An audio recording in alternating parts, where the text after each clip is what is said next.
बच्चों, KGN classes में आपका स्वागत है। मैं अपने लेसन को आगे बढ़ाते हुए जिसमें दो चर वाले बीजगणितीय समीकरण को ग्राफिक विधि द्वारा कैसे हल करेंगे, इसमें जो एनसीईआरटी बुक का जो अगला चैप्टर 3.1 उसका सलूशन मैं आपको देने जा रहा हूं। अब आप देखेंगे इस बुक का 3.1 चैप्टर, जिसका क्वेश्चन नंबर 1 है, आफ्ताब अपनी पुत्री से कहता है कि आज से 7 वर्ष पूर्व मैं तुमसे 7 गुना आयु का था। अब से 3 वर्ष बाद मैं तुमसे 3 गुनी आयु का रह जाऊंगा। क्या ये कथन मनोरंजक है? इस स्थिति को बीजगणितीय रूप में एवं ग्राफीय रूपों में व्यक्त करें। तो पहला ये बता देना चाहता हूं मैं कि ये कथन मनोरंजक नहीं है। अब इसका पहला कंडीशन है, इसे बीजगणितीय रूप में कैसे व्यक्त करेंगे। तो मान लेते हैं कि आज सन 2025 चल रहा है। आज के डेट में किसी की आयु 10 वर्ष होगी, तो 7 वर्ष पूर्व उसकी आयु क्या हो जाएगी? तो 2025 में से 7 को घटा दिया जाएगा, तो उस स्थिति में उसकी आयु प्राप्त हो जाएगी। उसी तरह यहाँ 2 लोग हैं, एक आफ्ताब है और एक दूसरा है आफ्ताब की पुत्री। ये कहा जा रहा है कि आज से 7 वर्ष पूर्व, यानी कि आफ्ताब अपने पुत्री से कहते हैं कि आज से 7 वर्ष पूर्व मैं तुमसे 7 गुना आयु का था। तो इस प्रश्न को हल करने के लिए सबसे पहले माना कि आफ्ताब की वर्तमान आयु बराबर x वर्ष, यानी कि आज के डेट में आफ्ताब की आयु जो है वह x वर्ष है और आफ्ताब की पुत्री की वर्तमान आयु जो है y वर्ष है। प्रश्न के प्रथम भाग से 7 वर्ष पूर्व आफ्ताब की आयु कितनी हो जाएगी?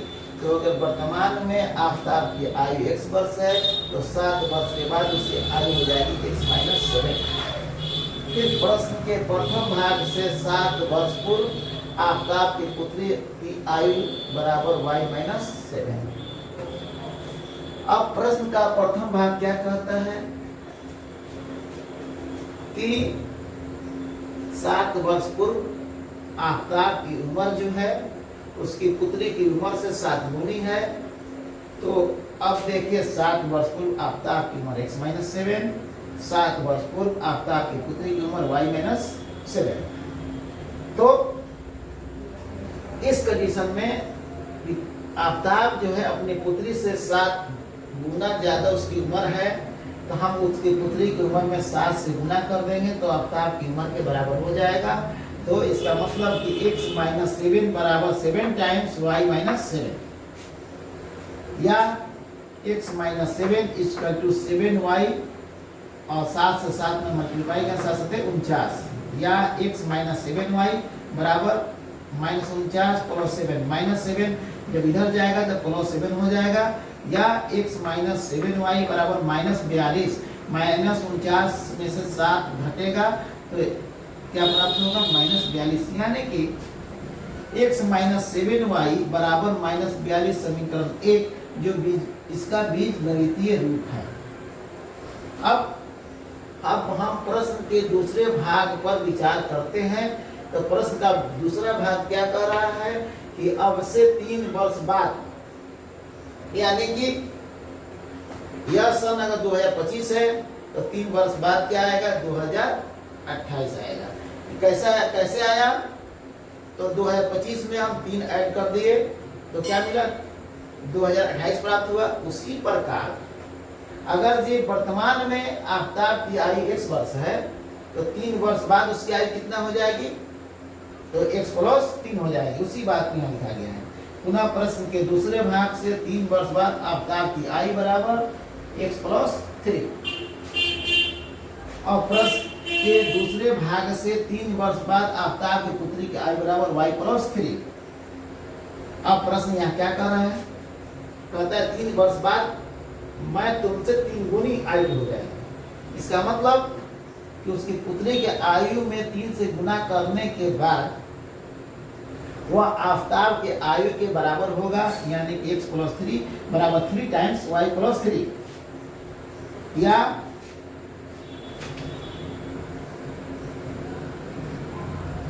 x + 3 बराबर 3 × y = 3y, और 3 × 3 बराबर 3 टाइम्स 9, या x - 3y बराबर 9 - 3। यह 3 जब बराबर चिन्ह उधर जाएगा तो प्लस है तो माइनस हो जाएगा, यानी कि x - 3y बराबर 6 समीकरण 2 जो एक बीजगणितीय रूप है। अतः यहाँ 2 समीकरण प्राप्त हुआ, एक समीकरण x - 7y बराबर -42 और दूसरा समीकरण x - 3y बराबर 6 जो इसका जो है बीजगणितीय रूप है। यहाँ 2 समीकरण प्राप्त हुआ, समीकरण 1 और समीकरण 2, तो इसका जो ये बीजगणितीय रूप है। अब इसको ग्राफीय विधि से हल करने के लिए आपको समीकरण 1 के लिए टेबल बनाना पड़ेगा और समीकरण 2 के लिए भी टेबल बनाना पड़ेगा। तो हम अब समीकरण 1 के लिए टेबल बनाना शुरू करते हैं, यानी कि हमारा समीकरण 1 क्या है, x - 7y बराबर -42, इस समीकरण 1 है। अब ग्राफीय विधि द्वारा इसको हल करने के लिए हम टेबल का निर्माण करेंगे। वो निर्माण ऐसे होगा, एक खाका खींचेंगे, उसमें x y लिखेंगे और उसका 3 वैल्यू प्राप्त करेंगे।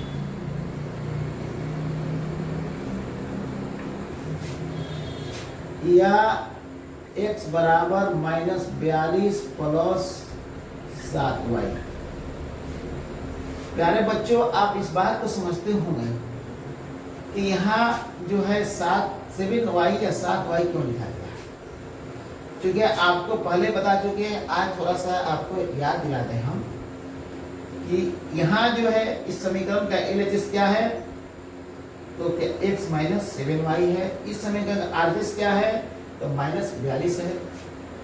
और इस समीकरण का LHS का दूसरा भाग -7y जब RHS की तरफ जाएगा तो +7y हो जाएगा।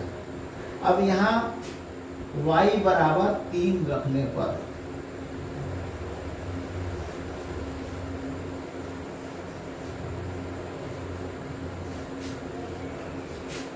या x बराबर -42 + 7 × 3, या x बराबर -42 + 21, या x बराबर -21, यानी कि y का मान 3 रखने पर x का मान क्या आया, -21 आया। अब पुनः हमें 2 और मान प्राप्त करने हैं, तो 2 अलग अलग वैल्यू पुट करेंगे। अब क्या करें, y बराबर 4 रखने पर तो मेरा समीकरण क्या है, मेरा समीकरण है x बराबर -42 + 7y, x बराबर -42 + 7 × 4 टाइम्स x बराबर -42 + 28, x बराबर 12 में से 8 गया 4, 3 में से 2 गया 1, -14। अब आप पूछेंगे कि सर आपने -14 क्यों लिखा, तो थोड़ा सा आपको आपकी जानकारी देने का आपको कि 2 अगर संख्याएं एक ऋणात्मक हो और एक धनात्मक हो तो क्या किया जाएगा, अगर दोनों को जोड़ना है तो अधिक वाले में से कम वाला घटेगा और अधिक वाले का, अगर एक माइनस और दूसरा प्लस हो तो ऐसे कंडीशन में माइनस वाले में से प्लस वाला घटेगा और जो अधिक होगा उसका चिन्ह दिया जाएगा।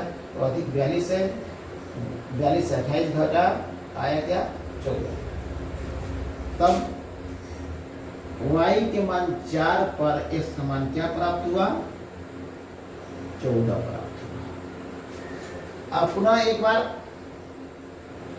अगर कोई बच्चा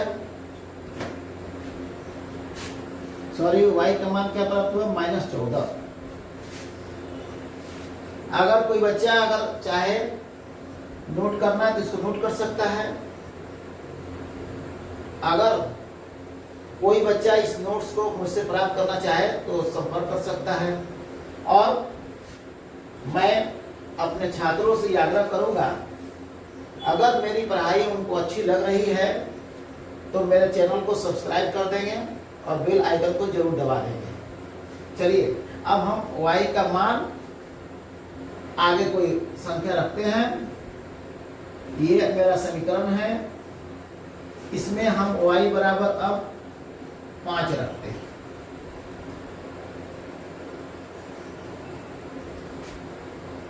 या x बराबर क्या है? -42 प्लस 7y, या x बराबर क्या होगा? -42 प्लस 7 गुने 5, या x बराबर -42 प्लस 35, या x बराबर -7।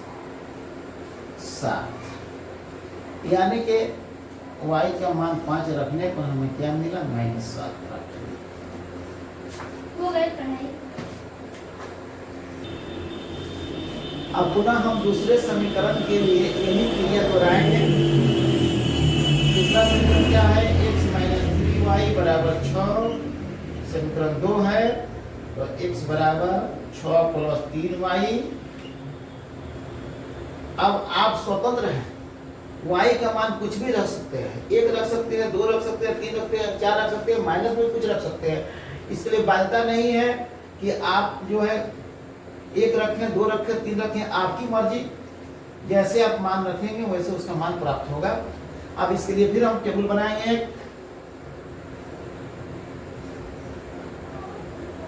सेकेंड टेबल जो होगा किसके लिए बन रहा है? वह इसके सेकेंड इक्वेशन किसके? x माइनस 3y बराबर 6 के लिए बन रहा है। अब y बराबर 1 रखने पर x बराबर 6 प्लस 3 इंटू 1, x बराबर 6 प्लस 3, x बराबर 9।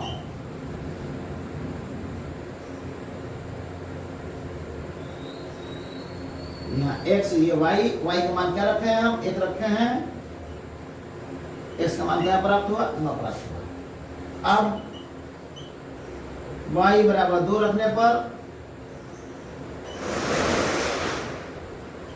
इस समीकरण मेरा क्या है? x बराबर 6 प्लस 3y, x बराबर 6 प्लस 3 इंटू 2, x बराबर 6 प्लस 6 यानी 12। यानी कि 2 रखने पर इसका मान क्या प्राप्त हुआ? 12 प्राप्त हुआ। अब तीसरी बार y बराबर 3 रखने पर समीकरण मेरा क्या है?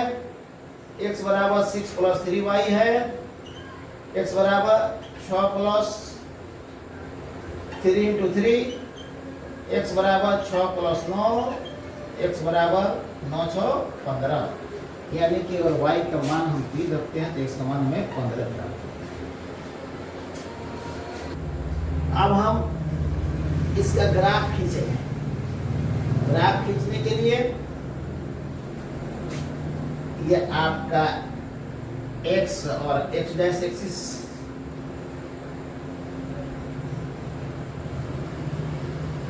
और y और y डैश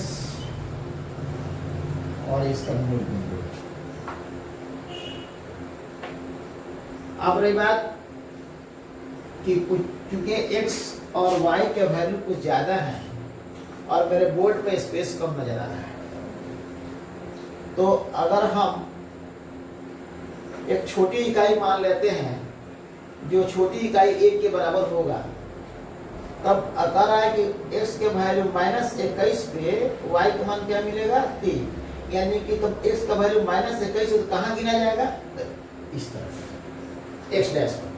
आपको पहले बता चुके हैं कि अगर x का मान माइनस में प्राप्त होता है तो उसे x डैश की तरफ गिना जाता है। तो हम गिनती करते हैं x बराबर -21, 1 2 3 4 5 6 7 8 9 10 11 12 13 14 15 16 17 18 19 20 21। ये गिनती हो गया x -21 x डैश की तरफ और y का वैल्यू 3। तो अब 21 के ऊपर बढ़ जाए हम 1 2 3, यानी कि ये पॉइंट जो मिला वो पॉइंट किसका है? तो -21,3 का है। अब आइए -14 पर इसका मान क्या है? 4 है। तो 14 -14 गिने हम 1 2 3 4 5 6 7 8 9 10 11 12 13 14। इस बिंदु पर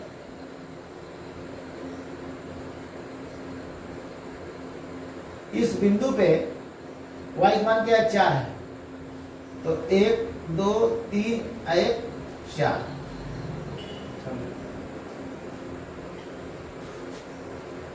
तीसरा है x के -7 पे y का मान क्या है? 5 है। 1 2 3 4 5 6 7, इसका मान 1 2 3 4 1 5।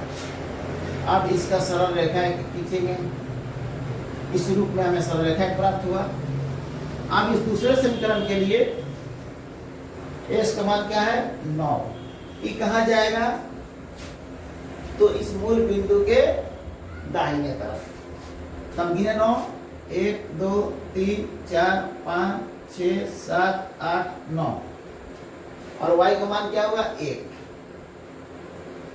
ये कौन किसके लिए? इसका वैल्यू क्या हुआ? 9.9,1। और फिर x का वैल्यू 12 के लिए 10 11 1 12 और y का वैल्यू कितना है? 2 1 और 1 2। अब x के वैल्यू 15 के लिए y का मान 3। तो यहाँ 12 13 14 15 y का मान 3। तो 1 2 और 1 3। जिस प्रकार हम ये बिंदु x और x डैश को दिखा रहे हैं, आपके कंफ्यूजन को दूर करने के लिए हम ये काल्पनिक तौर पे ग्राफ नहीं है, समझ लीजिएगा। जो ग्राफ पे बार बार हम ये कह रहे हैं, ये ग्राफ पे आपका एक खास इंटरवल के बाद एक खास लाइन होता है, लेकिन हमारा इंटरवल जो लेंगे वो इंटरवल छोटा बड़ा हो सकता है। तो जिस तरह बिंदु हम ये x और x डैश पर दिखा रहे हैं, उस तरह का बिंदु हम y और y डैश पर दिखा देंगे, जिससे आपको कुछ बातें स्पष्ट हो जाएंगी। तो y डैश y पे 1 2 3 4 5 6 7 8 9 10, फिर y डैश पर 1 2 3 4 5 6 7 8 9 10। अब यहाँ देखिए, हो सकता है कि मेरा इंटरवल छोटा बड़ा हो, लेकिन ग्राफ में ऐसा नहीं होता है। ग्राफ दो तरह के होते हैं, एक सेंटीमीटर वाली, एक इंच वाली। और हर सेंटीमीटर वाली और इंच वाली ग्राफ में जो कि इंटरवल एक खास डिस्टेंस पर होता है। तो इसको आप सिर्फ आपको समझाने के लिए है। यह प्रैक्टिस आप ग्राफ कॉपी पर करेंगे और कलम से नहीं करेंगे, इसको आप पेंसिल से करेंगे कि अगर गलती हो तो आप उसे मिटा सके। बस आज का क्लास यही समाप्त करते हैं। और इस 3.1 में और 2 क्वेश्चन और बच रहे हैं, जिसका सलूशन मैं कल दूंगा। अगर इसके बाद भी किसी को इसके नोट्स की जरूरत हो तो मुझसे वो संपर्क करेंगे, मैं उनको नोट्स अवेलेबल करा दूंगा।